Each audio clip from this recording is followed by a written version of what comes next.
আসসালামু আলাইকুম, কেমন আছেন সবাই? ভিক্টোরি ডে, বাংলাদেশ বিজয় দিবস। বিজয় দিবসের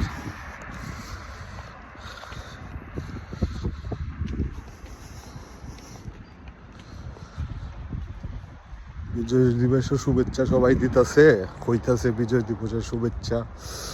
যারা নিহত হয়েছে তারা আত্মার মাগফিরাত কামনা করি। বিজয় দিবসের যে শুভেচ্ছা আজকে নরেন্দ্র মোদী পুশ করছে ৭১ লইয়া। ৭১ও আমরার অবদান খুঁজতেই নাই, সব কেডির ইন্ডিয়ার অবদান। এখানে তো লেখছে না যে বাঙালির কোনো অবদান। মিত্র বাহিনী দেশটা এরমভাবে গইরা তুলছে যুদ্ধের পর থেকেই।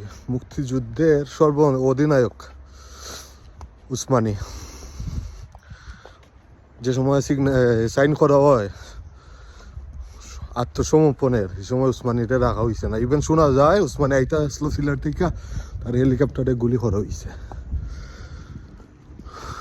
বাংলাদেশের অবদানটা কই এই মুক্তিযুদ্ধত? বাদ দেও, স্বাধীন দেশ পাইছি আমরা স্বাধীন, কিন্তু এই দেশের যে নৈতিক অবস্থা, নৈতিক ক্ষয়, এটা কেটা দেখবো রে ভাই? এটা দেখার কেটা আছে? সব শিক্ষিত মিক্ষিত তারও বড় চুর, ডাকাইত, ঘুষখোর, বাটফার। পলিটিক্যাল তো মনে হয় না, পার্টি যে আসলো আয় যায়, এখনো দুর্নীতির মাঝে বাংলাদেশ ১ নম্বর। রিপুটও এখনো ১ নম্বর।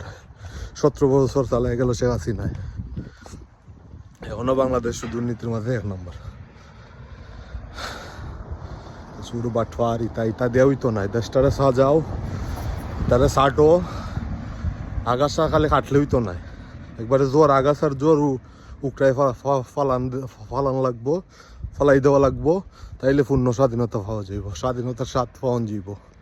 স্বাধীনতার স্বাদ সবাই পাওক, এটা আমার ব্যক্তিগত মতামত। আমরা চাই আমার মতন যারা আছে সবাই স্বাধীনতার স্বাদ সবাই পাইতো। সবাই ভালো দেখো, আল্লাহ হাফিজ।